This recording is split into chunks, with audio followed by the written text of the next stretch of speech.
بسم اللہ الرحمن الرحیم وصلی اللہ علی النبی الکریم وعلی آلہ وصحبہ وسلم تسلیما کثیرا کثیرا اما بعد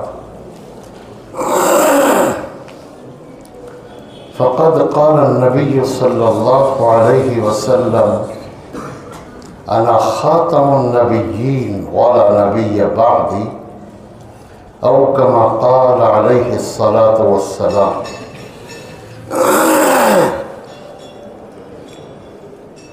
دوستوں اور بزرگوں،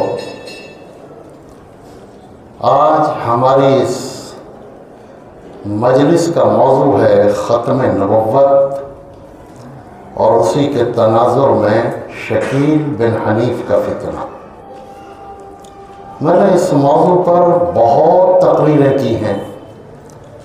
میں اگر یہ کہوں کہ مہدی کے موضوع، دجال، عیسیٰ ابن مریم اور شکیل بن حنیف کے خلاف شاید میں نے جتنی تقریریں کی ہیں غالباً ہندوستان کے کسی عالم نے نہ کی ہوں گی، تو یہ کوئی بیجا بات نہیں ہوگی، نہ اس میں کوئی فخر کی بات ہوگی، نہ کسی بھی طرح سے کوئی ریاکاری کی اس میں کوئی آمیزش ہوگی۔ یہ اللہ تبارک و تعالیٰ کا فضل ہے کہ اس نے شکیل کے خلاف مجھے قبول فرمایا، اور بہت سارے لوگوں کو اس سے بڑی تکلیف ہے۔ وہ یہ چاہتے تھے کہ ان کا نام آتا شکیل کے خلاف، لیکن اتفاق یہ ہے کہ شکیل کا سب سے بڑا مد مقابل اللہ نے مجھے ہی بنایا، اور یہ بھی اللہ تبارک و تعالیٰ کا فضل ہے۔ دیکھیے، آج سے تقریباً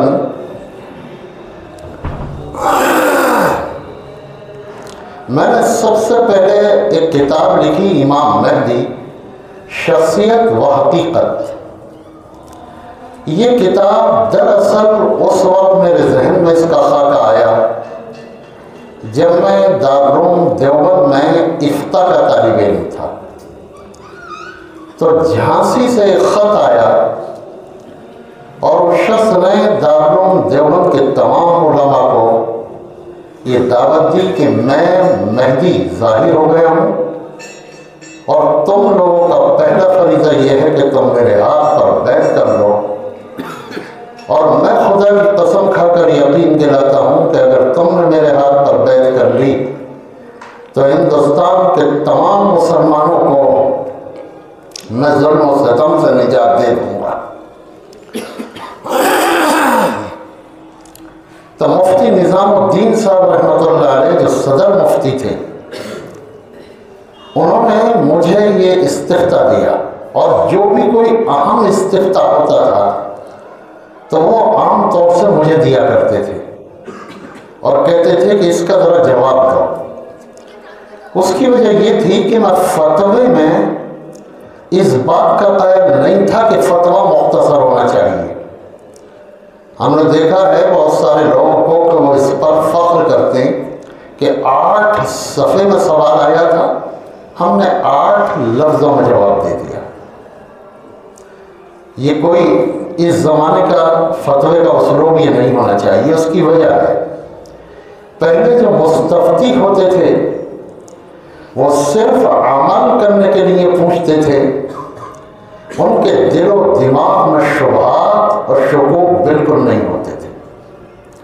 آج کے جو مستفتی ہیں، جو سوال بھیجتے ہیں، وہ عمل سے زیادہ اپنے دلوں کے شبہات اور عقلی اشکالات کا حل کرنا چاہتے ہیں۔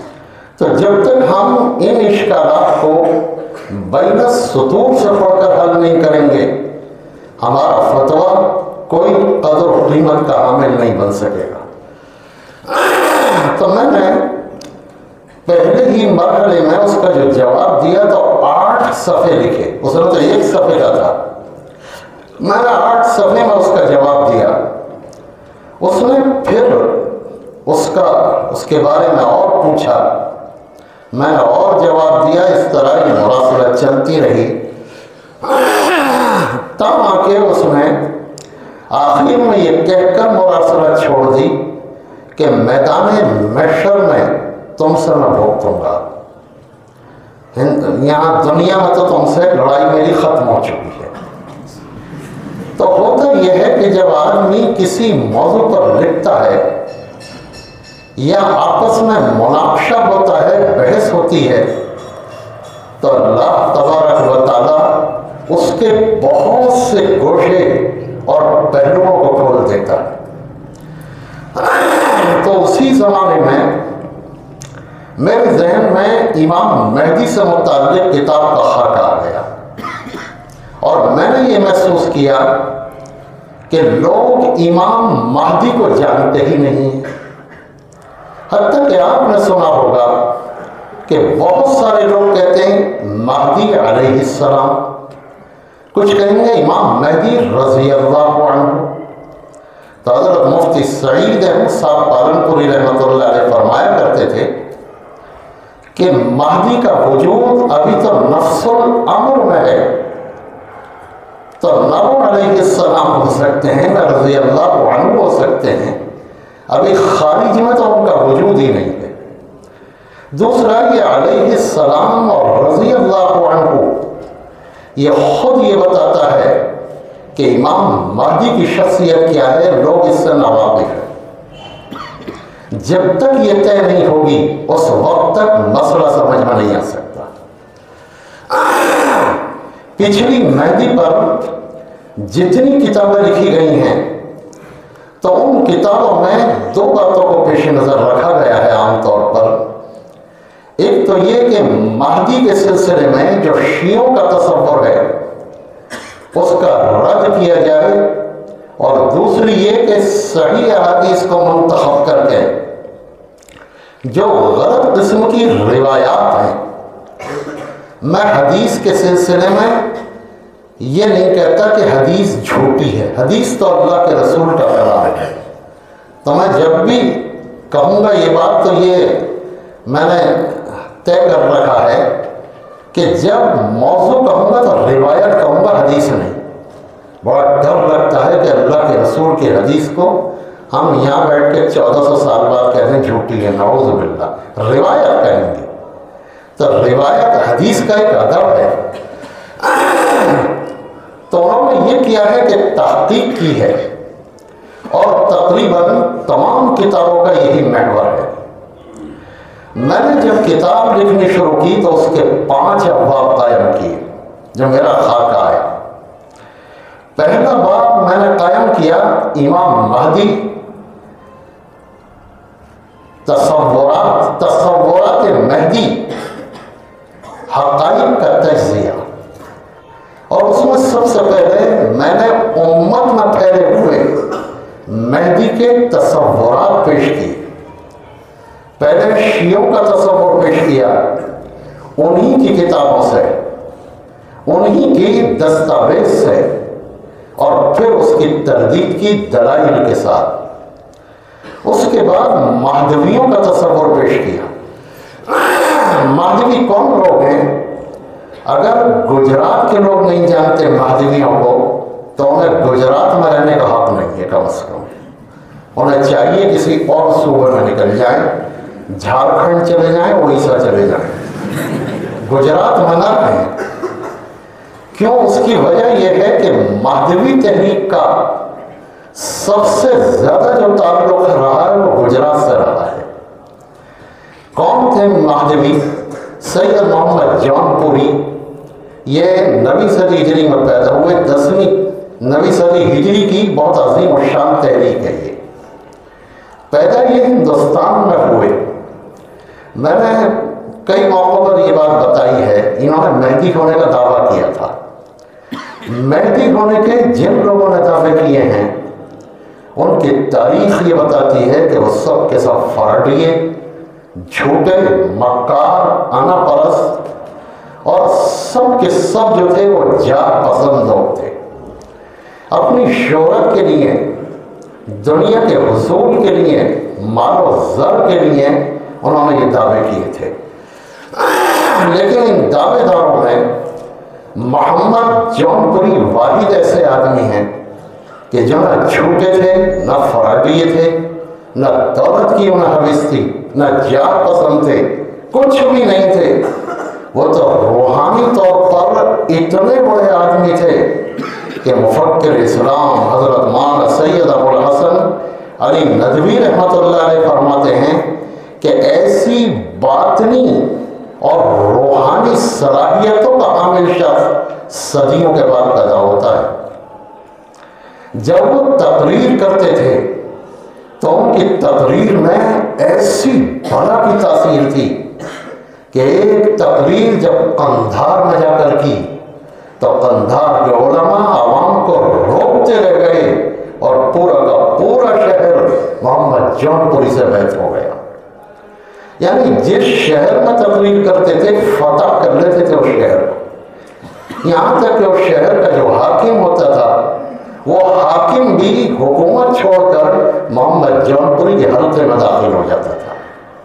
تو محمد جونپوری نے ہندوستان میں، محمد جونپوری کا جو انتقال ہو گیا پہلے ہی، پھر یہ مہدوی فرقہ بنا اور مہدوی فرقے نے گجرات میں مضبوط ترین حکومت قائم کی 10ویں صدی ہجری میں خصوصاً، اور اتنی مضبوط حکومتیں کہ یہاں کے جو بہت بڑے عالم، آپ نے سنا ان کا نام، محمد بن طاہر پٹنی رحمۃ اللہ علیہ، کہ علم حدیث میں ایک مقام ہے ان کا، اور ان کی جو کتاب ہے مجمع بحار الانوار، تو مجمع بحار الانوار کو علامہ انور شاہ کشمیری بڑی اہمیت دیا کرتے تھے۔ تو ان کا زمانہ تھا جب ان کا عروج انہوں نے دیکھا تو شیخ نے تردید کا بیڑا اٹھایا، ان کے خلاف حرمین کے علماء سے فتوے لیے، اور حرمین کے علماء نے تمام مہدویوں کے کفر اور ارتداد کے فتوے دیے۔ پھر یہ ساری تفصیلات آپ اس میں دیکھ سکتے ہیں، میری کتاب میں تو بہت ہی مفصل ہے، لیکن کچھ تفصیلات ملا علی قاری نے مشکات کی شرح میں بھی لکھی ہیں۔ تو الغرض وہ سب سے آگے تھے اس تحریک کے خلاف، یہاں تک کہ انہیں اتنا حال طاری ہوا کہ شیخ محمد بن طاہر پٹنی عموماً امامہ باندھا کرتے تھے، تو انہوں نے امامہ کھول دیا اور کھول کر قسم کھائی کہ اس وقت تک امامہ نہیں باندھوں گا جب تک کہ اس فتنے کا قضا کما نہ کر۔ امامہ کھول دیا اللہ کے بندے نے، اس قدر عجیب بات ہے۔ 980 میں اکبر نے گجرات فتح کیا، تو اکبر سب سے پہلے جا کر محمد بن طاہر پٹنی سے ملاقات کرتا ہے اور کہا کہ جس فتنے کی سرکوبی کا آپ نے بیڑا اٹھایا ہے اسے قضا کرنا اس کا یہ میری ذمہ داری ہے، اور میں اپنے ہاتھ سے آپ کے امامہ باندھوں گا۔ تو اکبر نے ان کے اپنے ہاتھ سے امامہ باندھا اور اپنے رضاعی بھائی کو یہاں پر مقرر کر دیا، حاکم بنایا، اور تاکید کر دی کہ شیخ جو فرمان جاری کرائیں خصوصاً مہدویوں کے سلسلے میں تو اس میں شیخ کا خوب تعاون کیا جائے۔ نتیجہ یہ ہوا کہ محمد بن طاہر پٹنی کی وجہ سے ان کی حکومتیں ٹوٹ گئیں، ان کی طاقتیں ٹوٹ گئیں، ان کی جمعیت بکھر گئی، ان کا جبتھا بکھر گیا، شیرازہ بکھر گیا، اور اکثر مہدوی جو ہیں وہ یہاں سے کوچ کر گئے۔ لیکن جب خود اکبر ہی گمراہ ہو گیا اور اس نے اسلام کے دائرے سے قدم نکال کر ایک نیا دین ایجاد کیا، تو اس وقت جو اس کے رضائی بھائی تھے جو یہاں پر حاکم تھے وہ دین پر قائم رہے۔ اسی کی وجہ سے اکبر نے ان سے گجرات کی حکومت لے لی۔ اب گجرات کی حکومت جب لے لی گئی اور دوسرا حاکم آیا تو اس کے دور میں دبا ہوا فتنہ پھر ابھر آیا اور مہدوی پھر منظر عام پر آ گئے۔ شیخ طاہر کو پھر غصہ آیا، ان کی حمیت جاگ اٹھی اور وہ پھر دہلی کی سمت چلے، اپنا امامہ پھر کھول دیا انہوں نے، اور دہلی کی سمت چلے کہ جا کر اکبر سے بات کروں، لیکن اجین تک پہنچے تھے کہ مہدویوں کی ایک ٹولی نے چھپ کر ان کا تعاقب کیا اور اجین میں جا کر محمد بن طاہر پٹنی کو شہید کر دیا۔ وہاں سے ان کی لاش جو ہے پٹن میں لائی گئی، تدفین پٹن میں ہے، ان کی قبر پٹن ہی میں ہے نا۔ تو ان کے جو متبعین ہیں انہیں مہدوی کہا جاتا ہے۔ یہ آج بھی حیدرآباد میں پائے جاتے ہیں، اورنگ آباد وغیرہ مہاراشٹر کے اور آندھرا پردیش کے ضلعوں میں پائے جاتے ہیں، اور ان کی ایک شاخ کراچی میں ہے جسے ذکری کہا جاتا ہے۔ وہ سب سے بدترین فرقہ ہے، یعنی انہوں نے تربت مکران کے پہاڑوں ہی میں حج کرنا شروع کر دیا ہے، وہیں کراچی میں۔ انہوں نے کہا کہاں اتنی دور جائیں، وقت بھی خرچ ہوتا ہے، پیسے بھی بہت لگتے ہیں، یہیں نمٹا لو حج کو بھی۔ تو انہوں نے حج کو بھی وہیں نالائقوں نے نمٹا دیا ہے۔ تو یہ مہدوی ہے۔ تو میں نے دوسرے نمبر پر ان مہدویوں کی ایک تاریخ لکھی، اور پھر ان کے عقائد لکھے، اور پھر ان کی تردید کی۔ تیسرا نمبر آیا قادیانیوں کا، کہ قادیانیوں نے بھی مہدی کا جو تصور پیش کیا اور جس طرح اس منصب کو ہتھیانے کی کوشش کی، تو قادیانی کی میں نے تاریخ لکھی، اس کے عقائد لکھے، اس کی تحریفات، اس کے انحرافات، اور پھر ان سب کی تردید کی۔ یہ تین تو بہت ہی اعلیٰ درجے کی گمراہی میں مبتلا تھے۔ پھر اس کے بعد میں نے مولانا شمس نوید عثمانی کا جو مہدی کا تصور تھا اس کے بارے میں 70 صفحے لکھے خاص طور پر۔ اس کی وجہ مولانا شمس نوید عثمانی کو آپ جانتے نہیں ہوں گے۔ دیوبند کا جو عثمانی خاندان ہے، جس کے ایک فرد مفتی محمد تقی عثمانی دامت برکاتہ میں، اسی خاندان کے تھے۔ نہایت نیک، نہایت صالح، نہایت شریف الطبع، نہایت متقی، کم ہوتے ہیں ایسے لوگ۔ عالم تھے، اور ان کا ایک سلسلہ تھا کہ کیا ہم مسلمان ہیں؟ ایسا لکھتے تھے کہ مولانا برہان الدین صاحب سنبھلی، جو شیخ التفسیر تھے دارالعلوم ندوۃ العلماء لکھنؤ کے، انہوں نے خود مجھے بتایا کہ اس تحریر کو پڑھ کر آنسو روکنا مشکل ہو جاتا تھا۔ تو انہوں نے ایک تصور پیش کیا، اور ان سے زیادہ اس تصور کو پیش کیا عبداللہ، یہ جو ہے طارق عبداللہ ہے جو رامپور کے ہیں۔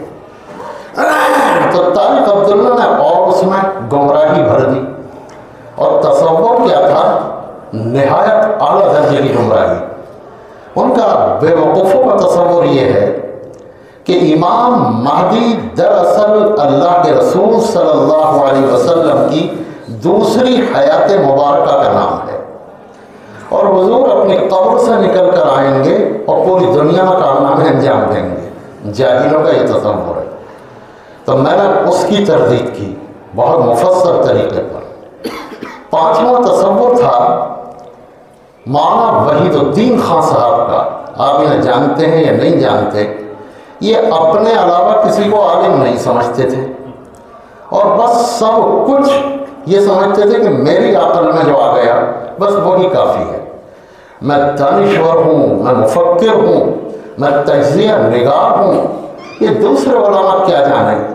کٹ حجت ہی کرتے ہیں، تنگ نظر ہیں، کنویں کے مینڈل ہیں، بسم اللہ کے گنبد میں بیٹھ کر سوچتے ہیں۔ یہ جملے تھے ان کے۔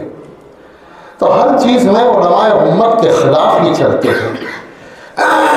تو امام مہدی کے بارے میں بھی انہوں نے اوٹ پٹانگ لکھا، اور لکھا کیا؟ مہدی کا جو تصور ہے وہ جہاد کا تصور ہے کہ مہدی جہاد کے ذریعے پوری دنیا کے باطل کو پچھاڑ دیں گے۔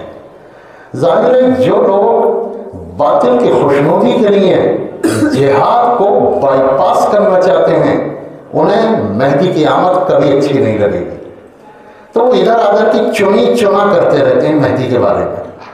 تو ایسے ہی مولانا وحید الدین خان صاحب نے کیا، تو میں نے ان کے تصور پیش کیا اور اس کی زبردست تردید کی۔ چھٹے نمبر پر مولانا مودودی کا تصور۔ مولانا مودودی جو ہیں وہ امام مہدی کی آمد کے بھی قائل ہیں، ان کے انقلاب کے بھی قائل ہیں، جہاد کے بھی قائل ہیں، ساری چیزوں کے قائل ہیں، لیکن ان کے تصور میں بھی کچھ ایسی چیزیں آ گئی ہیں عجیب و غریب قسم کی۔ کہتے ہیں کہ امام مہدی جب آئیں گے تو مجھے ڈر ہے کہ اس امت کے علماء کہیں ان کی مخالفت نہ کرنے لگیں، اور علماء یہ سمجھتے ہیں کہ مہدی اچانک کسی خانقاہ سے نکل کر آئیں گے، ہاتھ میں مالا ہوگی اور درویشوں جیسا لباس ہوگا، اور کہیں گے الگ مہدی، تو چلے کھنچے ہوئے درویش پہنچ جائیں گے اور لوگ ان کی ساخت دیکھیں گے، اور یہ ہوگا اور وہ ہوگا، اور تلوار تو بس شرط پوری کرنے کے لیے ہوگی، ورنہ اصل میں سارا کام وظیفوں اور پھونکوں سے پورا کیا جائے گا۔ عجیب و غریب تصور۔ تو میں نے اس کی تردید کی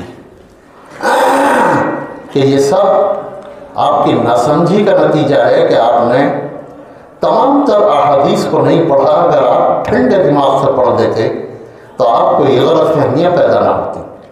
پھر ایک نظریہ مولانا مودودی نے یہ قائم کیا ہے کہ امام مہدی کو شاید خود بھی پتہ نہیں ہوگا، بلکہ برسوں کے بعد لوگوں کو پتہ چلے گا کہ فلاں ابن فلاں جو آیا تھا یہی مہدی تھا۔ لا حول ولا قوت۔ تو میں ان کے نظریے میں حدیثیں پیش کی ہیں کہ جس میں امام مہدی یہ کہہ رہے ہیں کہ جاؤ جا کر ہمارے خزانچی سے کہہ دو قل ان المہدی یامرک، کہ مہدی تمہیں یہ حکم دیتے ہیں۔ مہدی خود اپنے آپ کو مہدی کہہ رہے ہیں۔ تو یہ 6 تصورات ہم نے پیش کیے اور ان سب کی تردید بھی کی۔ پھر ایک باب ہم نے قائم کیا انکار مہدی دلائل کا تعاقب۔ دوسرا باب قائم کیا انکار مہدی دلائل کا تعاقب۔ تو انکار مہدی میں بہت سارے لوگ اوٹ پٹانگ باتیں کرتے ہیں۔ مہدی کی کوئی حدیث بخاری میں نہیں ہے، اس میں نہیں ہے، اس میں نہیں ہے۔ ایک صاحب کہہ رہے تھے مہدی کی کوئی حدیث بخاری میں نہیں ہے۔ میں نے کہا عید کی نماز پڑھی آپ نے؟ بولے ہاں پڑھی۔ میں نے کتنی تکبیریں کہیں؟ 3۔ میں نے کہا بخاری میں ہے؟ اگر بخاری سے ہر چیز کا تلاش کریں گے، جیسے یہ اہل حدیث ہوتے ہیں، ان پہ بھی ایک خبط سوار ہوتا پاگلوں پر، اس میں نہیں ہے، اس میں نہیں ہے، فلاں میں نہیں ہے۔ یہ سب جہالت کی علامتیں ہوتے ہیں، سطحی علم۔ جب علم سطحی ہوگا تو آدمی اس طرح کی باتیں کرتا ہے۔ تو ہم نے ان سب کا جواب دیا۔ تو اس کی 2 وہ ہیں، اس کے 2 باب ہیں، فصلیں ہیں اس باب کی۔ ایک ہے امام مہدی کے سلسلے میں پہلے ہم نے یہ دکھایا کتنی صحیح حدیث ہیں۔ میں نے اسے بتایا کہ 72 احادیث ہیں مہدی کے بارے میں۔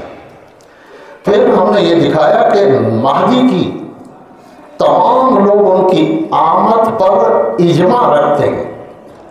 صحابہ کرام کو بتایا، تابعین کو، محدثین، فقہاء اور تمام صدیوں کے بڑے بڑے علماء کی میں نے شہادتیں پیش کی کہ سب کے سب مہدی کی آمد کے منتظر ہیں، اور مہدی کے انکار کو کوئی بھی قائل نہیں ہے مہدی کا۔ پھر اس کی دوسری فصل ہے امام مہدی اور مورخ ابن خلدون۔ یہ مورخ ابن خلدون تاریخ میں واحد مورخ ہیں کہ جنہوں نے مہدی کی آمد کا انکار کیا ہے، اور باضابطہ ان کی جو تاریخ ہے تو اس کے مقدمے میں پوری فصل لکھی ہے انکار مہدی پر۔ تو میں نے اس کا جو رد کیا ہے تو اس کے رد میں حضرت تھانوی رحمۃ اللہ علیہ کا ایک رسالہ لکھا ہے انہوں نے، مؤاخذۃ الظنون عن کلام ابن خلدون، یعنی ابن خلدون کے اس رسالے کا رد حضرت تھانوی نے لکھا۔ اب حضرت تھانوی کی زبان کیونکہ درسی، علمی اور بہت زیادہ ذرا ثقیل ہوتی ہے، تو میں نے ان کے پورے رسالے کو ان کے رد میں تسہیل کر کے اس کتاب میں نقل کر دیا اس باب میں، تاکہ آدمی آسانی سے فائدہ اٹھا سکے۔ اور پھر یہ بتایا کہ جن لوگوں نے بھی ان مہدی کا انکار کیا تو مہدی کا انکار کرنے میں ہر ایک نے ابن خلدون کے کاندھے کو استعمال کیا ہے۔ ہندوستان میں سر سید ہوں یا عرب میں سعد محمد حسن ہوں یا یہ طٰہٰ حسین ہوں جنہیں آپ پڑھتے ہیں نا مختارات میں، یہ کوئی زیادہ اچھے آدمی نہیں تھے، یہ یاد رکھیے گا، یہ کوئی زیادہ اچھے آدمی نہیں تھے۔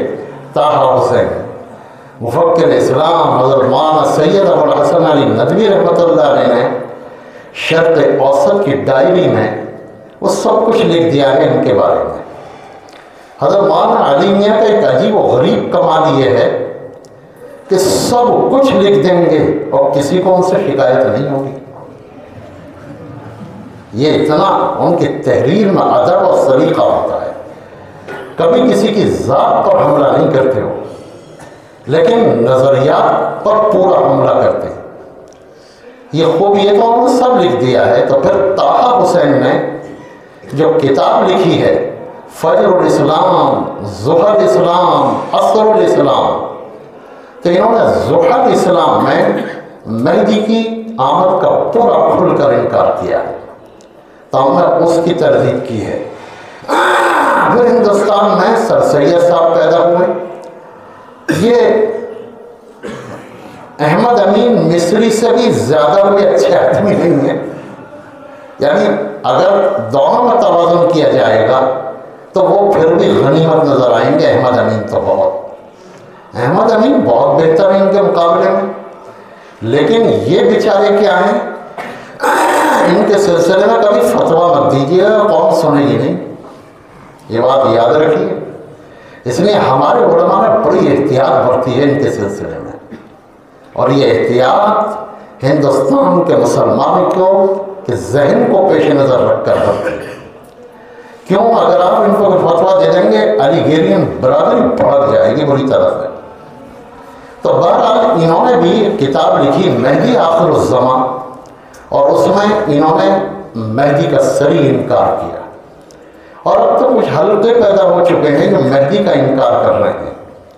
حدیث میں آتا ہے کہ لا یبعث المہدی الا بعد ایاس، مہدی خود اس وقت آئیں گے جب کہ لوگ مہدی کی آمد سے اور ان کے ظہور سے بالکل مایوس ہو چکے ہیں، یعنی لوگ یہ کہیں گے اب کیا مہدی آئے گا، سب کچھ تباہ ہو گیا، اس وقت اللہ تبارک و تعالیٰ مہدی کو کھڑا کرے گا۔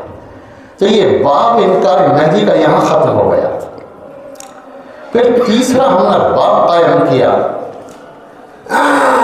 وہ باب ہے خلافت اور تجدید کا باب، اسی میں مہدی کی حقیقت کو سمجھایا ہے، اور یہ بتایا کہ رسول اللہ صلی اللہ علیہ وسلم کی وفات کے بعد آپ کے بعد جو دین کی حفاظت کے شعبے ہیں، حضور نے 2 سلسلوں کی خبر دی۔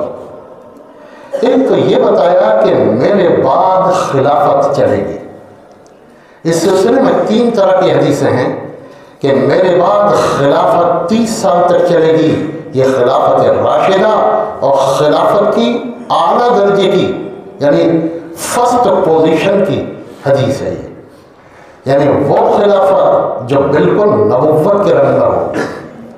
حضور صلی اللہ علیہ وسلم نے یہ بھی فرمایا کہ میرے بعد نبی تو نہیں ہوں گے، وَسَيَكُونُ خُلَفَاءَ فَيَكْثُرُونَ، بخاری کی حدیث ہے کہ میرے بعد خلفاء ہوں گے، فَيَكْثُرُونَ، اور بہت ہوں گے، کم نہیں ہوں گے۔ تو یہ حضرت امیر معاویہ سے جو خلافت چلی، ہم اسے بھی خلافت کہیں گے چاہے اس میں اتنا گہرا رنگ نہ ہو، لیکن وہ اسلام کی حکومت تھی، وہ اسلامی نظام پر قائم تھی، قرآن و سنت کے نظام پر قائم تھی، اس میں جہاد جاری تھا، اسلامی احکامات جاری تھے، مسجدیں عدالتیں تھیں، علماء رہبر تھے، تمام تر چیزیں اسلامی نظام پر مبنی تھیں۔ بس فرق کیا پڑا تھا کہ خلافت راشدہ میں امیر کا جو انتخاب ہوتا تھا وہ اہل رائے کے مشورے سے ہوتا تھا اور یہاں میراث چل پڑی تھی، بس یہ فرق تھا۔ تو بہرحال حضرت امیر معاویہ سے لے کر عثمانی ترکوں کے آخری خلیفہ سلطان عبد المجید تک یہ جو خلفاء ہیں یہ سب ملا کر ان کی تعداد 103 بلکہ اس سے بھی کچھ زیادہ بنتی۔ تو حضور نے ان کے فرمایا کہ میرے بعد خلفاء ہوں گے۔ پھر آپ نے تیسری بات یہ فرمائی کہ میری امت میں 12 خلفاء ہوں گے۔ تو یہ 12 کی جو تعیین ہے کس بنیاد پر؟ تو بعض لوگوں نے کہا کہ مسلسل جو خلفاء ہوں گے وہ 12 ہوں گے جن کی خلافت پر کوئی اختلاف نہیں ہوگا۔ تو بہت سارے لوگوں نے اس سلسلے میں جو آگے بڑھایا سلسلہ تو بنو امیہ تک بڑھا دیا اور یزید بھی ان خلفاء میں داخل ہو گیا۔ تو ظاہر ہے یزید تو ان خلفاء میں داخل نہیں ہو سکتا بالکل بھی۔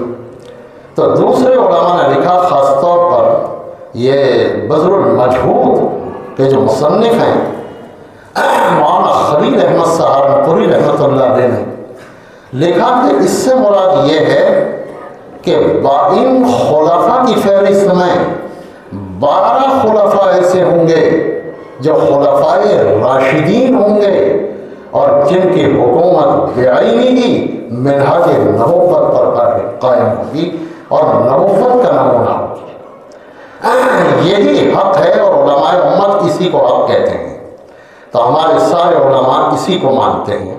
تو 4 تو خلفاء راشدین ہو گئے، اور پھر حضرت عمر بن عبدالعزیز، اور پھر اسی طرح محمد المہدی العباسی، اور بیچ بیچ میں اور سلطان ایوبی، زنگی، اس طرح کے خلفاء۔ تو یہ جو خلفاء ہوں گے، امام مہدی کی حیثیت یہ ہے کہ آخری خلیفہ راشد امام مہدی ہوں گے، یہ ہے ان کی حقیقت۔ امت مسلمہ کے جو خلفاء راشدین کی آخری کڑی ہے وہ امام مہدی ہے۔ اب دیکھیے دوسرا سلسلہ حضور نے فرمایا تھا کہ تجدید دین، کہ لوگ آئیں گے اور دین کی تجدید کرتے رہیں گے، ینفون عنہ تحریف الغالین و انتحار المبتلین و تعویل الجاہلین۔ میری امت میں ایک طبقہ ایسا رہے گا جو جاہلوں کی یاوہ گوئیاں، باطل پرستوں کے دعوے اور غلو پرستوں کے غلو کو چھانٹتا رہے گا، اور دین پر پڑی گرد و غبار کو ہر صدی میں اتنی قوت سے جھاڑے گا کہ دین تر و تازہ ہو جائے گا، اور مسلمانوں کی رگوں میں ایمانی حرارت کا ابلتا ہوا خون دوڑا دے گا کہ پورا معاشرہ پھر زندہ ہو جائے گا۔ یہ تجدید کی تاریخ ہے۔ تو ایسے مجددین جو آئے، سب سے پہلے مجدد عمر بن عبدالعزیز تھے۔ عمر بن عبدالعزیز پہلے خلیفہ راشد بھی تھے خلافت راشدہ کے بعد۔ خلافت راشدہ کے بعد عمر بن عبدالعزیز پہلے خلیفہ راشد بھی تھے اور پہلے مجدد بھی تھے۔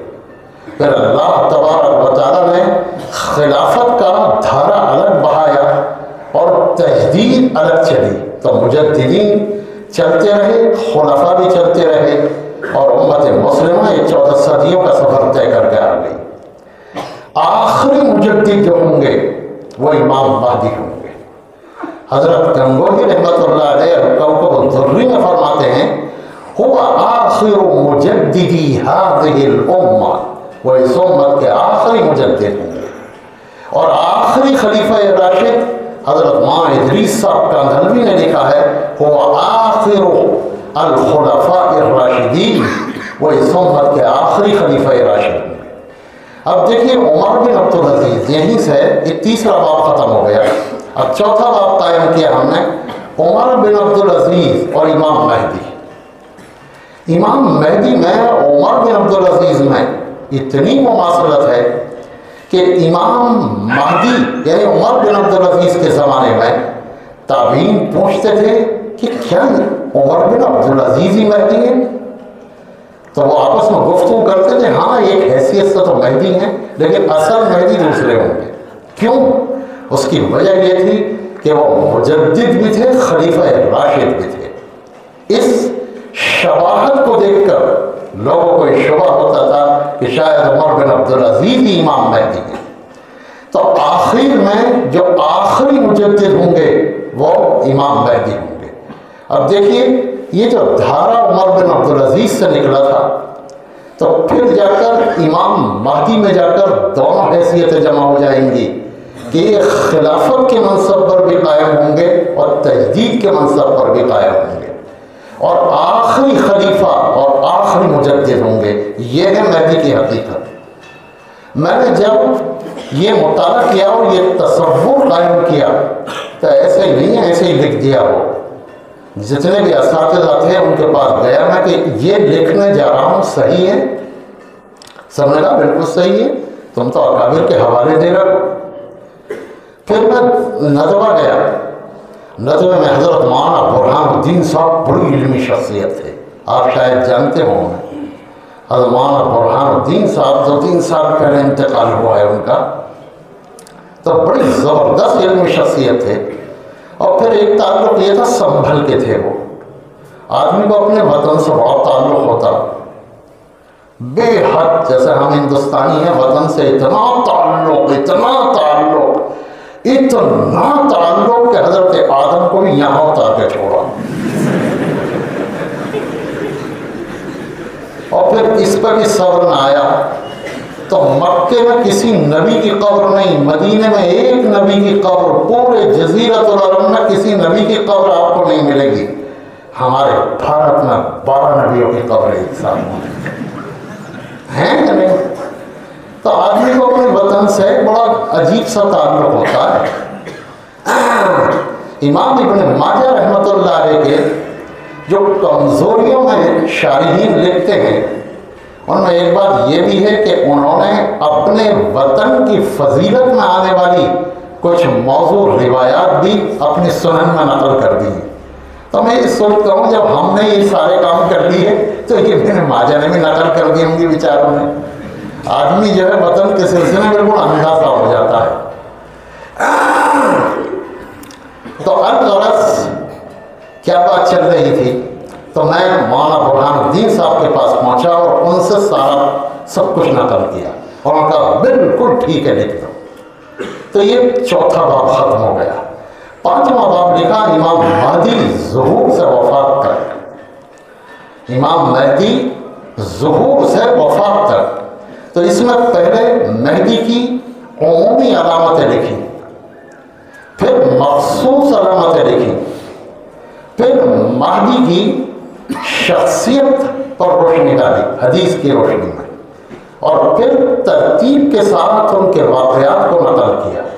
دیکھیں حدیث میں جو واقعات ہیں ان میں ترتیب نہیں ہے، ہم نے پہلے اس میں یہ بات لکھ دی کہ ترتیب ہماری ہے، یہ غلط بھی ہو سکتی ہے، لیکن واقعات ہو کے رہیں گے کیونکہ ان کی خبر تو اللہ کے رسول نے دی ہے، یہ تو ہو کے ہی رہیں گے۔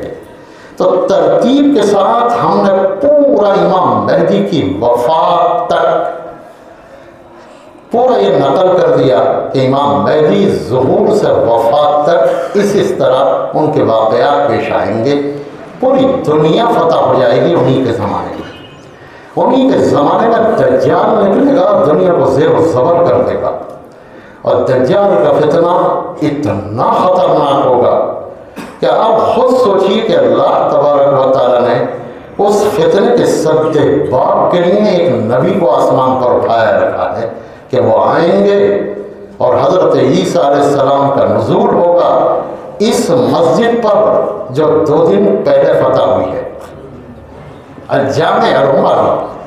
یہ ولید بن عبد الملک نے بنوائی ہے 88 ہجری میں یہ مسجد، بہت شاندار مسجد، اور اس مسجد کی ایک اہمیت رہی ہے عالم اسلام میں، یعنی عالم اسلام میں اور تاریخ میں حرمین کے ساتھ حرم قدسی مسجد اقصیٰ کی اہمیت، اور مسجد اقصیٰ کے بعد اگر چوتھا کوئی مقام تھا تو جامع اموی کی حیثیت تھی۔ جامع اموی کی بڑی اہمیت رہی ہے۔ یہ جو ہیں کیا نام ہے در مختار کے مصنف علامہ حسقفی، تو ان کی ایک حیثیت یہ بھی ہے کہ جامع اموی میں خطیب رہے ہیں، وہ خطابت فرمایا کرتے تھے جامع اموی میں۔ تو یہاں پر امام مہدی کا لشکر ہوگا، یہیں اتریں گے حضرت عیسیٰ علیہ السلام۔ یہ پوری کتاب کا خلاصہ میں نے آپ کو بتا دیا۔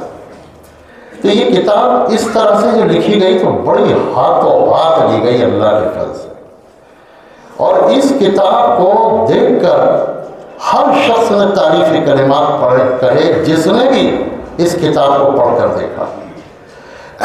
ایک صاحب نے تو مجھے لکھ کر بھیجا کہ اسلامی کتب خانہ اس موضوع پر ایسی مرتب، ایسی جامع اور ایسی مدلل کتاب سے خالی ہے۔ مولانا نور عالم صاحب نے کہا تھا کہ اس کتاب کی فوراً تعریف ہونی چاہیے، اسلامی کتب خانے میں ایسی کتاب نہیں ہے۔ اور میری بھی عجیب سستی، آپ لوگ سمجھتے ہوں گے کہ میں بہت کام کرتا ہوں، کام کچھ نہیں ہوتا مسئلے۔ تو میری بھی ایسی سستی کہ 2008 میں نے اس کتاب کو عربی میں کر لیا تھا، لیکن ابھی تک مسودے کا دوبارہ نظر نہ ڈال سکا ہوں، کمپوزنگ تو دور۔ لیکن دعا کیجیے کہ اللہ تبارک و تعالیٰ اس کا عربی نسخہ جلد از جلد عالم عرب تک پہنچائے، مہدی کے آنے سے پہلے۔ میں یہ چاہتا ہوں مہدی کے آنے سے پہلے آ جائے تو میں مہدی سے ملاقات کروں تو کتاب پیش کر دوں، تو وہ بھی مجھے اپنے مصاحبین میں شامل کر دیں گے۔ ایک مولانا رفیع الدین دارالعلوم دیوبند کے محتمم ہیں، تو وہ جب حج کرنے گئے تو انہوں نے حج کرنے کے بعد شیبی خاندان کو تلاش کیا جو کعبۃ اللہ کا کلید بردار ہے، یعنی وہی خاندان کہ جسے رسول اللہ صلی اللہ علیہ وسلم نے چابیاں دی ہیں کعبۃ اللہ کی، اور کہا ہے کہ قیامت تک یہ چابیاں تمہارے پاس رہیں گی، اور ظالم ہوگا وہ شخص تو تم سے چابی لے گا۔ تاریخ میں صرف یزید نے ان سے چابی چھینی تھی، ورنہ کسی نے چابی نہیں دی۔ تو یزید تو ظالم تھا ہی خیر۔ تو اس خاندان کے پاس گئے اور انہوں نے استدلال کیا کہ جب اللہ کے رسول نے چابی نہ دی ہیں اور کہا ہے قیامت تک تم سے کوئی نہ چھینے گا، تو اس کا مطلب ہے قیامت تک یہ خاندان رہے گا، یہی تو مطلب ہے، جبھی تو چابی رہیں گی۔ تو حضرت مولانا رفیع الدین صاحب نے ایک تلوار، ایک قرآن مجید اور ایک خط اس خاندان کے سربراہ کو دے دیا۔ خط ہے امام مہدی کے نام کہ حضرت امام علی مقام السلام علیکم ورحمۃ اللہ وبرکاتہ، میں رفیع الدین دارالعلوم دیوبند کا محتمم ہوں، یہاں مکہ مکرمہ میں حج کرنے کے لیے آیا ہوں، میں یہ قرآن کریم آپ کی خدمت میں پیش کر رہا ہوں، تو جب آپ کا ظہور ہو تو عذرائے کرم اس قرآن میں تلاوت کر کے میرے لیے کچھ اجر و ثواب کی دعا کر دینا، اور یہ تلوار میں ایک دے رہا ہوں، جب آپ کا ظہور ہو اور آپ باطل طاقتوں کے خلاف مار کا آرائی کریں تو یہ تلوار کسی مجاہد کو دے دیں، میری طرف سے وہ آپ کی نصرت کے لیے جہاد کرے گا۔ تو یہ جذبہ امت مسلمہ کا۔ تو بہرحال یہ کتاب بہت مقبول ہوئی، پورے ہندوستان میں چھا گئی، یہاں تک کہ مہدی کے سلسلے میں کوئی بات ہوتی لوگ مجھ سے ضرور رجوع کرتے ہیں، یعنی میرا نام آئے گا تو مہدی کا بھی آئے گا، مہدی کا آئے گا تو میرا بھی آئے گا۔ تو مجھے اللہ کی ذات سے امید ہے کہ انشاءاللہ مہدی کو بھی دیکھیں گے اور مہدی کی صحبت بھی اٹھائیں گے انشاءاللہ، آپ سب ہم سب اٹھائیں گے انشاءاللہ۔ تو یہ کتاب پڑھی کس نے؟ سارے ہندوستان میں۔ تو آج سے تقریباً 2007 میں میرے پاس ایک خط آیا مہاراشٹر کا، اور انہوں نے ایک کتاب بھیجی، کچھ دستاویز بھیجی، اور لکھا کہ تقریباً 2 سال سے ہم آپ کو تلاش کر رہے ہیں، لیکن بہت تلاش کیا، آپ کا فون نمبر بھی تک نہیں ملا۔ اور انہوں نے لکھا کہ فلاں عالم سے پوچھا تو انہوں نے کہا کہ مجھے پتہ نہیں، حالانکہ میرے بارے میں سب سے زیادہ نہیں پتا۔ ایک عجیب بات ہے، انہیں پتہ نہیں، خوب ملاقات ہوتی ہے ان سے، لیکن بس پتہ نہیں کیوں ان بیچاروں نے یہ بات کہی۔ تو کہا کہ یہ شخص شکیل ابن انیب دلی میں بیٹھا ہے اور مہدی ہونے کا دعویٰ کر رہا ہے، تو آپ اس کی تردید لکھ دیجئے اس کتاب کی۔ تو میری ٹانگ میں اس وقت فریکچر ہو گیا تھا، تو میں بستر پر لیٹا ہوا تھا، میں نے بستر پر لیٹے لیٹے املا کرا دی اور پوری کتاب لکھ دی، اور کتاب لکھ کر کمپوزنگ کرا کر انہیں بھیج دی۔ انہوں نے چھاپی تو نہیں، انہوں نے نیٹ پر ڈال دی، تو نیٹ پر پڑھتے ہی شور مچ گیا، اور لوگ جب پڑھتے چلے گئے تو 2011 میں غالباً یہ کتاب ڈالی گئی تھی، تو 2013 میں شکیل نے اس کتاب کا جواب لکھا۔ میں نے کتاب کا عنوان رکھا تھا مہدی کذاب شکیل ابن انی۔ تو شکیل نے اس کا جواب کیا لکھا ہے سنبھلی کی بکواس یا اسی طرح کی کوئی بات کہی اس نے جواب لکھا، تو میں نے اس کے جواب میں پھر جواب لکھا، اور پھر شکیل نے پھر اس کا جواب لکھا، میں پھر تیسرا جواب۔ الغرض جب میں نے 5واں جواب لکھا تو شکیل لاجواب ہو گیا اور ہمیشہ کے لیے خاموش ہو گیا۔ میں نے اس کتاب میں سب سے پہلے شکیل کا تعارف کرایا ہے۔ دیکھیے، کسی بھی شخصیت کو جاننے کے لیے اس کا پس منظر جاننا بہت ضروری ہے۔ شکیل جو ہے یہ بہار میں جو دربھنگا ضلع ہے وہاں کا رہنے والا ہے، اور دربھنگا کی بھی نواحی بستی ہے عثمان پور وطن پور، یہ وہاں پیدا ہوا ہے۔ شکیل کا پورا خاندان بریلوی ہے، پورا خاندان، اور دینی تعلیم کی اسے ہوا بھی نہیں لگی ہے۔ شکیل وہیں کالجوں میں تعلیم حاصل کی اس نے، اور پھر جب BSc میں داخل ہو گیا تو پھر اسے ادھورا چھوڑ دیا اس نے، اور اسی کی وجہ سے اس کے والد نے اسے گھر سے نکال دیا۔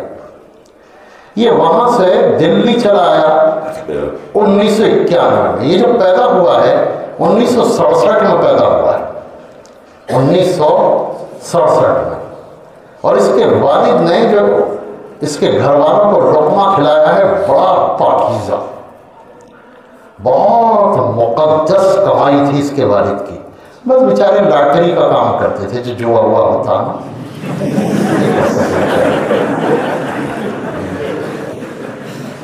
تو 1962 سے اس کے والد نے لاٹری اور جوئے کا کام شروع کیا ہے، 1970 تک کرتا رہا ہے اس کا باپ، اور 1967 میں یہ پیدا ہوا۔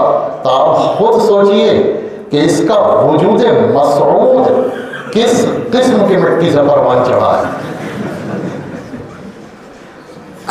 اب یہ 1991 میں دہلی میں آ گیا، دہلی میں آ کر یہ تبلیغی جماعت سے جڑ گیا، وہابی ہو گیا، دیوبندی ہو گیا۔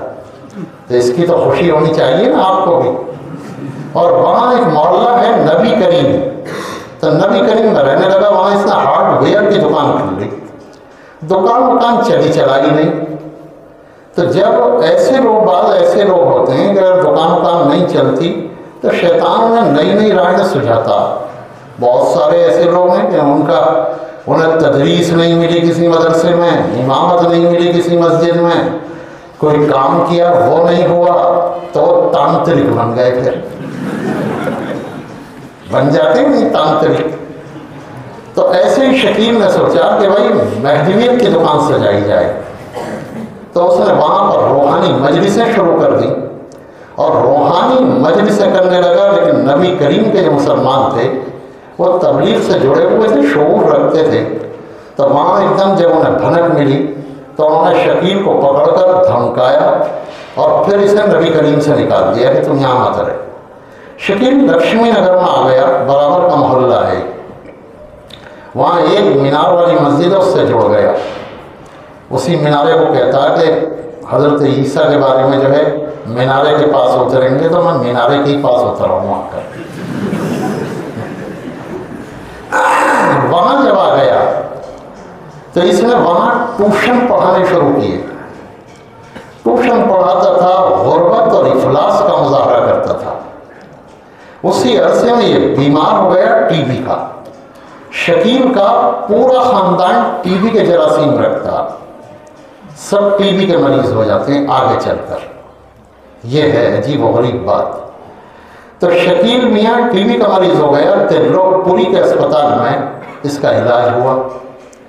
تو جب علاج ہو کر یہ ڈسچارج ہوا تو یہ تو ہمیشہ صداقت تلاش اور مفلس اس کے پاس کیا رکھا تھا. تو جتنے جماعت کے ساتھی تھے ان سب نے وہیں پر چندہ کر کے اور سب ایک رقم جمع کر کے اس کا بل ادا کیا اور اسے وہاں سے ڈسچارج کرایا. میں نے یہ بات لکھ دی تو شکیل گاڑیوں پر اتر آیا آپ سے باہر کہ سنبھلی تجھے کس نے بتا دی یہ غلط بات.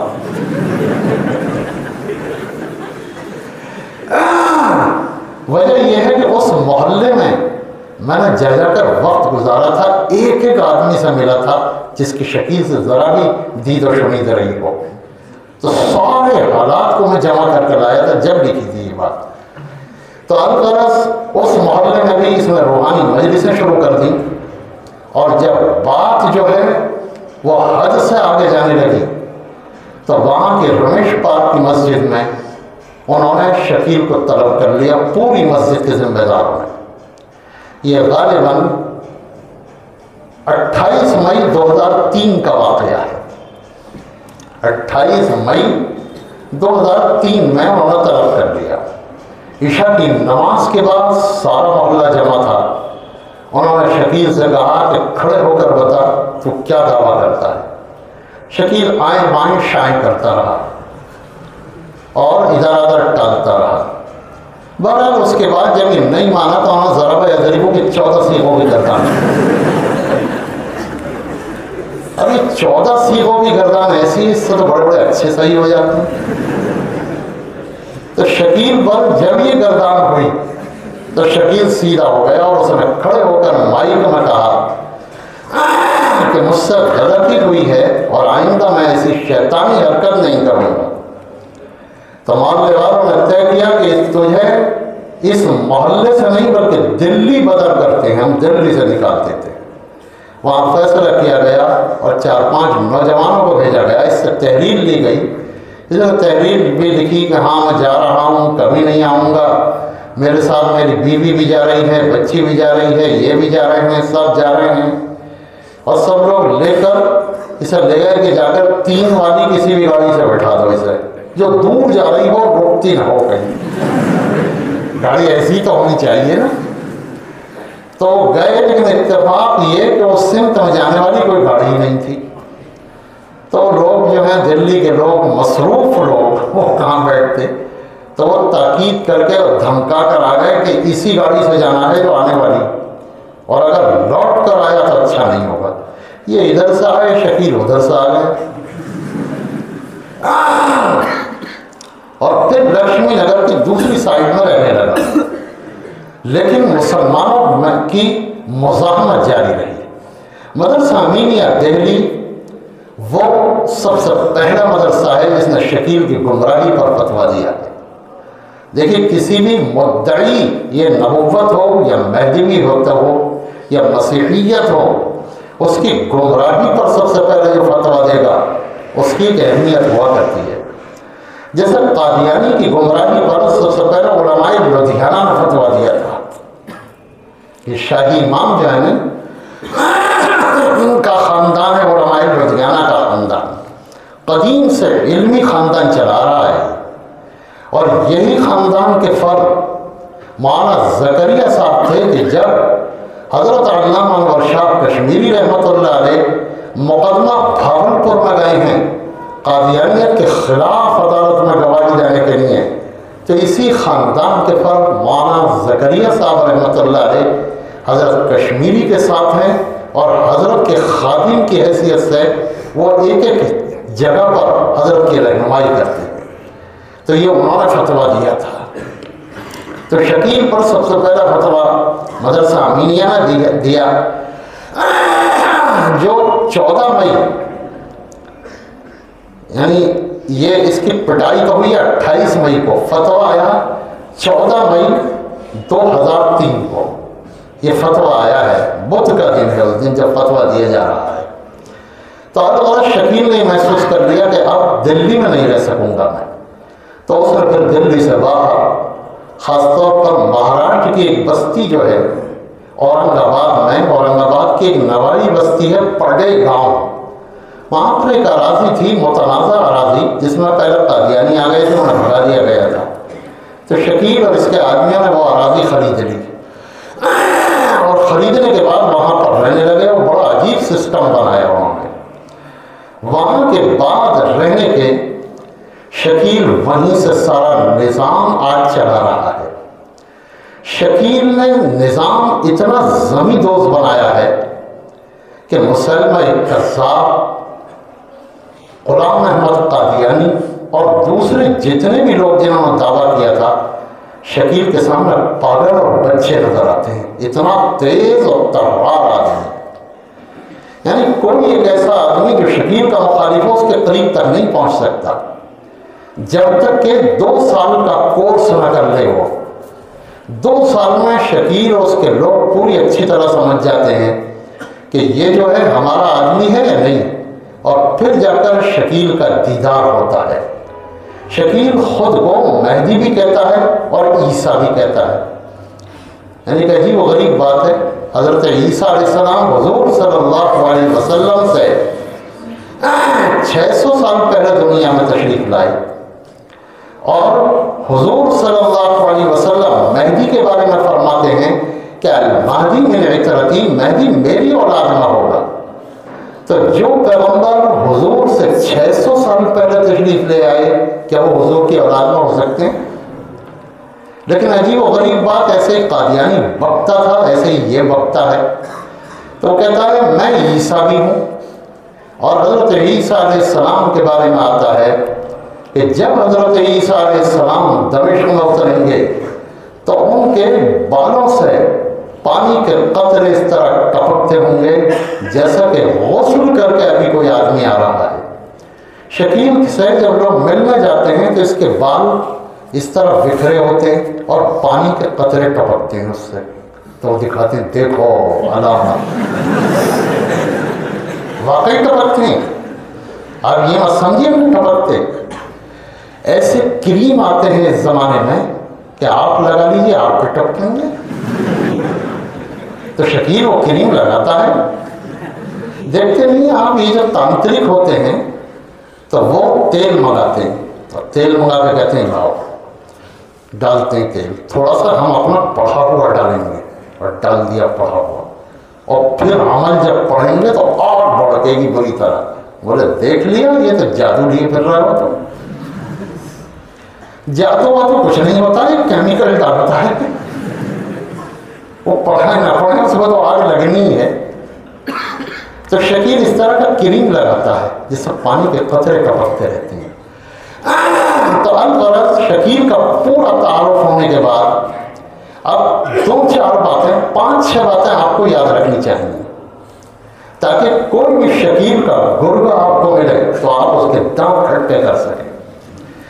شکیل کے سلسلے میں ایک بات تو یہ یاد رکھیے کہ جب بھی کوئی حدیث پیش کریں تو صحاح ستہ کی نام لے کر پیش کریں۔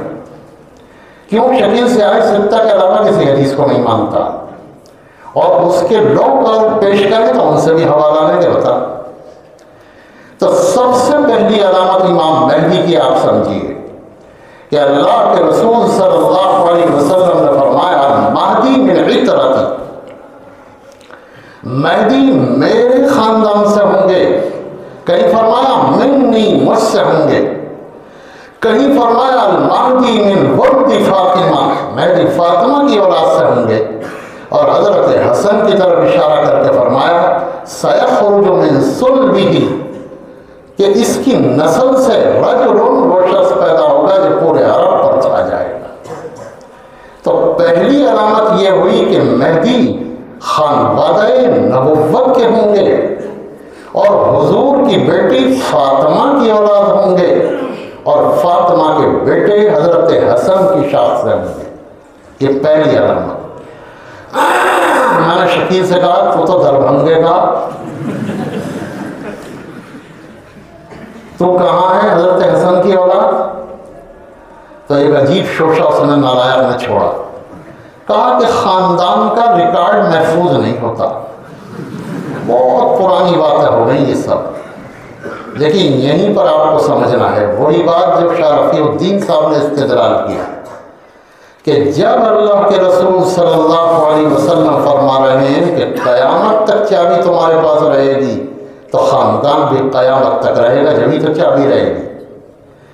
تو جب اللہ کے رسول صلی اللہ علیہ وسلم اس بات کو علامت کے طور پر فرما رہے ہیں کہ خانوادہ نبوت کا ہوگا، فاطمی نسل کا ہوگا، حسنی شاخ کا ہوگا، تو اس کا مطلب یہ ہے قیامت تک یہ سارے نسبتیں موجود رہیں گی۔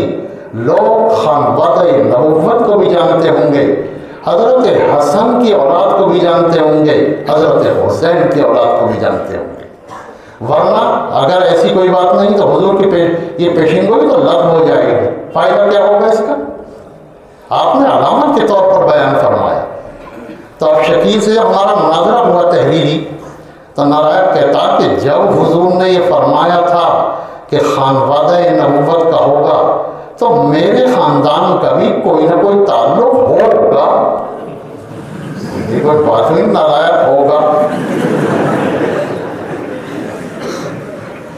تو الغرض یہ ہوگا، ہوا ہوگا، کرتا ہوگا۔ جب آدمی اس پر آ جائے تو سمجھ لیجئے کہ وہ بیچارہ کہہ رہا ہے دیکھو دلیل ولیل تو مجھ پہ ہے نا، بس میں تو ایسے ہی ہانک رہا ہوں، لگ گئے تو تیر نہ تو تکا ہے۔ تو یہ پہلی علامت ایک دم پکڑ لیجئے گا اسے۔ شکیل کا کوئی بھی گرگ آئے اس سے پہلے یہ پوچھئے گا کہ بھئی حضور صلی اللہ علیہ وسلم کی علامت کے طور پر کی روشنی میں دیکھا جائے گا یا بغیر کسی دلیل کے مانتے ہو؟ تم بغیر کسی دلیل کے مانتے ہو، پٹائی کے مستحق ہو، تم سے بات نہیں ہوگی۔ ہاں بالکل، جب آدمی یہ کہہ دے۔ دوسری نشانی اللہ کے رسول صلی اللہ علیہ وسلم نے فرمائی رجل من اہل المدینہ، کہ امام مہدی مدینے کے ہوں گے۔ شکیل نے اس کے جواب میں ہم سے یہ کہا کہ مدینہ قرآن اور حدیث میں دوسرے شہروں کے لیے بھی آیا ہے، تو اس مدینے سے مراد ہے دربھنگا، جیسا قادیانی کہتا تھا نا کہ لدھ سے مراد لدھیانہ، لدھ سے مراد لدھیانہ، وہ اس طرح کہتا تھا۔ کبھی کہتا تھا دمشق سے مراد لدھیانہ۔ تو شکیل نے کہا دربھنگا، کیونکہ مطلق مدینہ آیا۔ میں نے وہ حدیث پیش کی کہ جس میں ہے کہ اللہ کے رسول صلی اللہ علیہ وسلم نے فرمایا کہ مہدی مدینے سے مکہ جائیں گے۔ میں نے کہا کہ اب ایسی حدیث تو پیش کر دے کہ جس میں مدینے کے ساتھ مکے کا تذکرہ ہو اور اس سے مراد کوئی اور شہر ہو۔ مکے کا تو قرینہ ہی یہ بتا رہا ہے کہ مدینہ دار الہجرہ۔ شکیل اس وقت چکرا گیا اور آئیں بائیں شائیں کر کے نکل گیا۔ تو دوسری علامت کیا ہے کہ امام مہدی مدینے کے ہوں گے، یہ دربھنگے کا ہے۔ تیسری علامت اللہ کے رسول صلی اللہ علیہ وسلم نے یہ فرمائی تھی کہ یواقی اسمہ اسمی واسم ابیہ اسم ابی، کہ مہدی کا نام بالکل وہی ہوگا جو میرا نام ہے، اور اس کے والد کا نام بعینہ وہ ہوگا جو میرے والد کا نام ہے۔ دیکھو واقع یواقی مواقعتاً استعمال کیا اللہ کے رسول نے، تو اس سے جواب کٹ گئی تمام تعبیروں کی۔ کوئی آدمی کہے کہ یہاں پر مراد یہ ہے کہ حضور کے فلاں دادا کا نام، فلاں ان کا نام، تو شکیل نے کہا کہ میرا نام بھی محمد شکیل ہے، تو محمد تو میرے نام میں بھی لگا ہوا ہے، اور جہاں تک باپ کا سوال ہے تو میرے باپ کا نام حنیف ہے۔ شکیل کے سلسلے میں سن لیجیے، اس کے باپ کا نام حنیف، ماں کا نام اختری بیگم۔ آج بہت زمانے بعد پتہ چلا، ماں کا نام آپ نے تو سن لیا ایسے ہی، مجھے کتنے پاپڑ بھیجنے پڑے ماں کا نام پورے تلاش کرنے کے لیے، یہ آپ نہیں سمجھ سکیں گے۔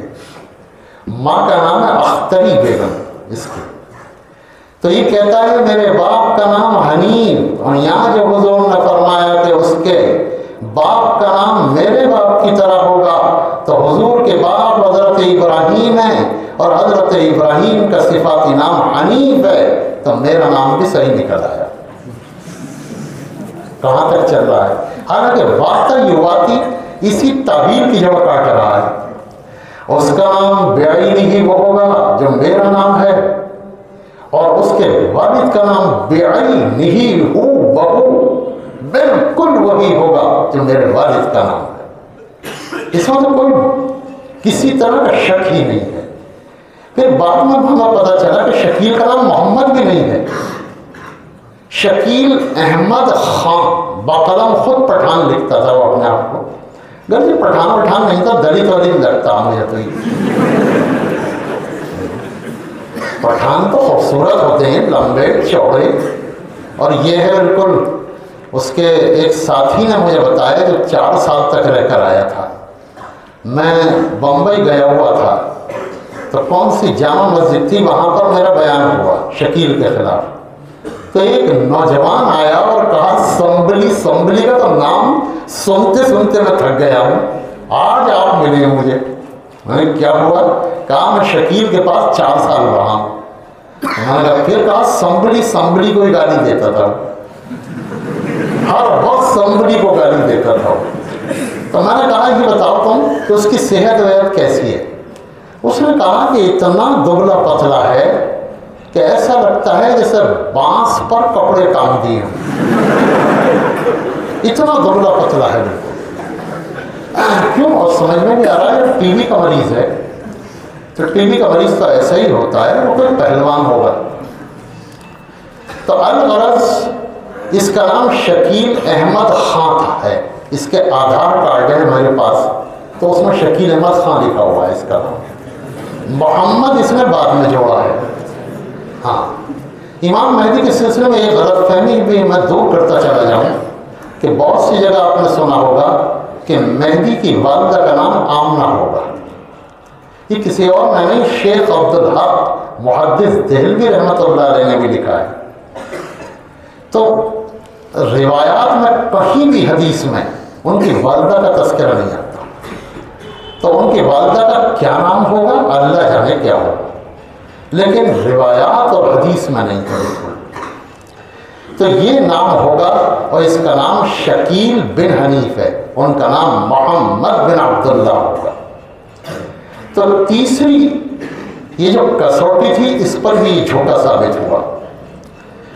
چوتھی بات، اللہ کے رسول صلی اللہ علیہ وسلم نے یہ فرمائی کہ المہدی اجل الجبہ اقنا اشم الان، مہدی جو ہوں گے تو مہدی کی پیشانی روشن ہوگی، پیشانی کیا مطلب پورا چہرہ روشن ہوگا، اور اقنل انف فرمایا حضور نے کہ ان کی جو ناک ہوگی وہ بلند اور ستما ہوگی، ستما کہا جاتا ہے اس ناک کو اردو میں۔ دیکھیے اس ناک کی وضاحت کی ہے حضرات محدثین نے کہ ایسی ناک کہ بانسے کے کھڑے ہونے کی وجہ سے نتنے بھی یہاں کو چپک جائیں، ہوتی نا بعض ناکیں بالکل کھڑی ہوتی ہیں تو ان کے نتنے اس طرح ہوتے ہیں چپکے ہوئے، مہدی کی ناک اسی طرح کی ہو، ذرا سا یہاں سے ابھار ہوگا اور یہاں تھوڑی سی جھکی ہوئی ہوگی، یعنی دیکھتے ہی مہدی کو انسان کے دل کھینچیں گے، مہدی ایسے ہوں گے، نہایت حسین و جمیل، نہایت خوبرو، چہرہ نہایت روشن ہوگا۔ میں نے کہا مہدی تو ایسے، تیری آنکھیں چھوٹی، تیرا رنگ پکا، تیرا جسم چرمرا، تو مہدی کیسا ہوگا؟ اس کا رنگ پکا ہے، اس نے رنگ کو نکھارنے کے لیے بہت کریم پاؤڈر لگایا، لیکن دیکھیے رنگ کریم پاؤڈر سے نہیں نکھرا کرتا، رنگ اگر زیادہ پکا ہے تو کریم پاؤڈر سے کیسے نکھر جائے گا؟ کریم پاؤڈر اوپر تہ جما دے گا بس، اور کالے رنگ پر اگر سفید تہ لگا لو تو اور زیادہ بدنما، وہ تو اور بات خراب کرا دے گا۔ تو الغرض کالا رنگ ہونا کوئی عیب کی کی بات نہیں، لیکن شکیل کے خلاف ہم دلیل تو قائم کریں گے نا اس سے کہ امام مہدی کا رنگ سفید اور کالا رنگ، حضرت بلال کا رنگ کالا تھا، کتنے صحابہ ایسے ہیں ان کا رنگ کالا تھا، کوئی عیب کی بات نہیں۔ لیکن اگر کوئی مہدی ہونے کا دعویٰ کرے تو پھر ہم کہیں گے کہ تیرا رنگ سفید ہونا چاہیے، ہم کالے مہدی کو کم از کم ہم بھی قبول نہ کریں گے۔ تو شکیل نے دعویٰ کیا کہ میں بھی بڑا خوبصورت ہوں، حالانکہ جھوٹ بول رہا ہے۔ پھر میں نے اس کے بھائیوں کے، اس کے باپ کے، سب کے فوٹو دیکھے، سب کا رنگ پکا ہے، کوئی بھی گورا وورا نہیں، رنگ کا تعلق نسلی ہوتا ہے۔ تو بہرحال شکیل صورت کے لحاظ سے بھی امام مہدی سے کوئی میل نہیں کھاتا۔ پانچویں بات میں نے کہی تھی کہ حضرت امام مہدی، یہ جو تقریر میں اگر کرسی چوڑی ہوتی ہے نا تو بڑی پریشانی ہوتی، اب یہ دور ہو گئے، ہاتھ پریشان ہے، کہاں رکھیں گے؟ یہاں رکھیں گے تو بات جو اب تو پوری ہونے والی بات۔ ہاں یہ صحیح ہے۔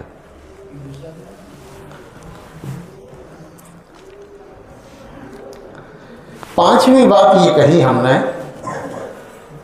کہ امام مہدی کا موضوع ظہور مہدی ہے۔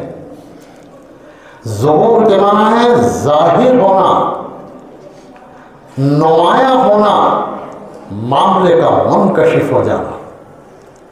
تو امام مہدی کوئی دعویٰ نہیں کریں گے، کسی طرح کی کوئی تحریک نہیں چلائیں گے، امام مہدی تو بس ظاہر ہو جائیں گے، اور ظاہر بھی کیسے ہوں گے دیکھیے۔ ظاہر اس طرح ہوں گے کہ امت مسلمہ پر جب مصیبتوں کے پہاڑ ٹوٹ رہے ہوں گے تو امت مسلمہ کے جو خواص ہوں گے وہ مہدی کو تلاش کریں گے، اور مہدی اس وقت مدینہ منورہ سے مکہ معظمہ آ جائیں گے، تو مکے میں طواف کر رہے ہوں گے کہ مکے کے جو علماء ہوں گے فراست والے، ان کی نظر طواف کرتے ہوئے مہدی پر پڑ جائے گی، تو وہ قلب میں ٹھٹکیں گے بس۔ دیکھیے ایسا ہی ہوگا جیسا کہ آپ جا رہے ہیں راستے میں، تو کبھی کسی شخص نے آپ کو راستے میں سلام کیا تو چہرہ تو ایسا لگا کہ جانا پہچانا، لیکن سمجھ میں کچھ نہیں آئی آپ، تو کبھی تو ایسا ہوتا ہے 1 گھنٹے بعد سمجھ میں آ جاتی ہے کہ اچھا یہ وہ تھے، کبھی ایسا ہوتا ہے کہ 1 دن بعد سمجھ میں آتی ہے، اور کبھی 3 دن تک، بلکہ اس سے زیادہ بھی لگ جاتی ہے۔ تو وہ جب مہدی کے چہرے کو دیکھیں گے تو وہ چہرہ انہیں یاد رہے گا، اور جب طواف ختم ہو جائے گا اور سب اپنی قیام گاہ پر جائیں گے تو اہل مکہ کو یہ احساس ہوگا کہ یہی مہدی تھے، تو اب انہیں تلاش کیا جائے۔ ظاہر ہے جب یہ عمرہ کرنے کے لیے آئے ہیں، طواف کر رہے ہیں تو یہیں کہیں پر ٹھہرے ہوئے ہوں گے، مکے والے کیونکہ مکے کو خوب اچھی طرح جانتے ہیں، اس لیے وہ تو تلاش کر سکتے ہیں، ہم نہیں کر سکتے، تو وہ تمام قیام گاہوں میں جائیں گے اور ایک جگہ پر امام مہدی کی قیام گاہ کو ڈھونڈ لیں گے اور کہیں گے کہ تم ہی وہ شخصیت ہو، چلو ہم تمہارے ہاتھ پر بیعت کرتے ہیں۔ مہدی منع کریں گے، لیکن وہ مہدی کو زفو کما تزف العروس، وہ اس طرح مہدی کو سجائیں گے دلہن کو سجایا جاتا ہے، یعنی مہدی کو عمامہ پہنائیں گے، مہدی کو قبا پہنائیں گے اور لے آئیں گے بیت اللہ کے صحن میں، اور مقام ابراہیم اور یہ رکن، یہ جو ہے حجر اسود، اس کے درمیان بیٹھ کر بیعت ہوگی، اور پہلی بیعت میں 313 مخلصین بیعت کریں گے ان سے۔ تو میں نے کہا تیری بیعت تو لکشمی نگر میں ہوئی، تو مہدی کیسے بن گیا یہ سمجھ میں نہیں آئی. تیری تو کوئی کل سیدھی نہیں ہے. اونٹ رے اونٹ تیری کون سی کل سیدھی؟ تو تیری تو کوئی سی کل سیدھی نہیں ہے. تو مہدی کیسے بن جائے گا؟ تو دعوے کر رہا ہے, ڈھول پیٹ رہا ہے, پتہ نہ کیا کیا کر رہا ہے, ہر جگہ مار کھا رہا ہے, تیرا سر مونڈا جا رہا ہے, گالیاں دی جا رہی ہیں. پھر جا کر پڑے گاؤں کے بھٹ میں گھس گیا, وہاں سے بھی دھکیلا گیا, پولیس کے چھاپے پڑ رہے ہیں. یہ مہدی ہونے کی باتیں ہوتی ہیں تو پولیس کے چھاپے پڑ رہے ہیں. لاہور ولا قوت. تو یہ 5 علامتیں یاد رکھیے. علامتیں تو بہت زیادہ ہے, لیکن وقت کیونکہ ہو رہا ہے پورا اور زیادہ علامتیں بتا دیں گے تو آپ یاد بھی نہیں رکھ سکیں گے. پھر دوہراتا ہوں میں. پہلی علامت خانوادہ نبوت سے ہوں گے, دوسری مدینہ منورہ کے ہوں گے, تیسری ان کا نام محمد بن عبداللہ ہوگا, چوتھی نہایت خوبصورت ہوں گے, پانچویں بیت اللہ میں ان کا ظہور ہوگا. یہ علامت ہے. جب بیت اللہ میں ان کا ظہور ہو جائے گا تو سب سے پہلے شام کا حاکم سفیانی ان کے خلاف لشکر بھیجے گا. اگر وہ لشکر امام مہدی تک پہنچ جائے تو امام مہدی کا بچنا محال ہو. تو اللہ تبارک و تعالیٰ کی ایسے موقع پر خاص مدد آتی ہے کہ باری تعالیٰ اس لشکر کو مکہ کیا مدینے سے پہلے زمین میں دھنسا دیں گے. پورے کو اس لشکر کا زمین میں دھنسنا ہوگا کہ یہ مہدی کی کرامت سمجھی جائے گی. اور فرمایا رسول اللہ صلی اللہ علیہ وسلم نے کہ اللہ تبارک و تعالیٰ مہدی کے گرد امت کے جیاروں کو اس طرح جوڑ دے گا جیسے بادل کے ٹکڑے گھر کر ایک جگہ آ جاتے ہیں. بادل کے ٹکڑوں کی طرح اللہ تبارک و تعالیٰ لشکروں کو جمع کر دے گا. اور جب یہ کرامت عالم اسلام میں گونجے گی تو فرمایا عطاہو ابدال الشام وعصائی واہل العراق کہ شام کے اولیاء, علماء, ابدال اور بڑے بڑے عبادت گزار آئیں گے مہدی کے پاس, اور عراق سے مجاہدین آئیں گے, جتھے آئیں گے, مسلح گروہ آئیں گے. اور جب یہ آ جائیں گے تو شامی دوسرا سفیانی لشکر بھیجے گا. اب مہدی کے پاس طاقت جمع ہو چکی ہے تو اس لیے اب اللہ کی حکمت کا تقاضا ہوگا, اب لشکر کو نہیں دھنسایا جائے گا, طاقت ہم نے دے دی, جاؤ اور جا کر اس سے جنگ لڑو. تو مہدی پھر اس سے جنگ کریں گے اور شکست دے دیں گے اسے. یہ ہے مہدی کا بھی خلاصہ اور شکیل کا بھی خلاصہ. مہدی کی کہانی تو ابھی آگے چلے گی. تو شکیل جو ہے وہ اس زمانے کا سب سے بڑا فتنہ ہو گیا اور خوب اس کی دعوت چل رہی ہے, اس کے مشن چل رہے ہیں, ہندوستان سے باہر بھی اس کے مشن چل رہے ہیں. شکیل نے ارادہ یہ کیا تھا کہ میں 2009 میں مکے میں جا کر وہاں دعویٰ کر لوں گا اور ایک ویڈیو بنوا لوں گا خاموشی سے. لیکن پھر شکیل کو لوگوں نے بتایا کہ یہ سعودی حکومت جو ہے یہ کسی چیز میں نرمی دکھا دے تو دکھا دے, لیکن کوئی اگر دعویٰ کرے گا تو پھر اس کا استقبال یہ تلوار سے کرتی. تو کہیں ایسا نہ ہو کہ مرٹ کے ڈبے میں پیک ہو کے آ جاؤ تو شکیل نے کہا نہ بھائی نہ 2033 میں جائیں گے. اب تو فی الحال شکیل کا وہاں کا دورہ کرنے کا کوئی ارادہ نہیں ہے. اب یہ فتنہ میں نے سمجھا دیا, مختصر وقت ہے, زیادہ وقت بھی نہیں. امید ہے کہ آپ کی سمجھ میں مہدی کا مسئلہ بھی آ گیا ہوگا اور شکیل کا تعارف بھی آپ نے سمجھ لیا ہوگا. اتنی بصیرت کافی ہے. اب انشاءاللہ آپ خود بھی نہیں بیٹھیں گے اور دوسروں کو بھی گمراہ ہونے سے بچا لیں گے. اللہ تبارک و تعالیٰ پوری امت کو شکیل کے فتنے سے بچائے.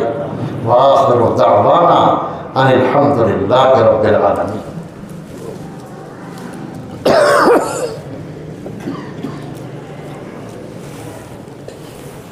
ٹھنڈا پانی ٹھنڈا ہے.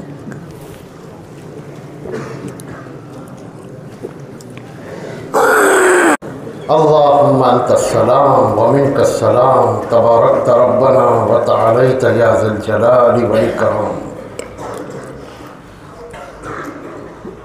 وصلى الله على النبي الكريم. اے اللہ ہمارے گناہوں کو معاف فرما دے، خطاؤں سے درگزر فرما. اے اللہ یہاں بیٹھنے کو قبول فرما، اس مجلس کو قبول فرما، اس ادارے کو قبول فرما. اے اللہ اس کے بانیوں کی مغفرت فرما دے، ان کی قبروں کو جنت کی کیاریاں بنا دے. اللہ اس ادارے کی خدمت گزاروں کی خوب مغفرت فرما. اے اللہ اس ادارے کے اساتذہ کو قبول فرما،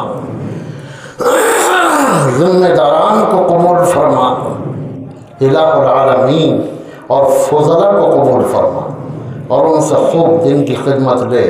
اے اللہ شکیل کے فتنے سے پوری امت کو بچا لے، پوری امت کے ایمان کی حفاظت فرما، امت کے عقیدے کی حفاظت فرما اور اے اللہ ہر فتنے سے امت کو بچا لے. اے اللہ ہم سب کی مغفرت کا فیصلہ فرما دے. ربنا تقبل منا انك انت السميع العليم وصلى الله على النبي الكريم برحمتك يا ارحم الراحمين.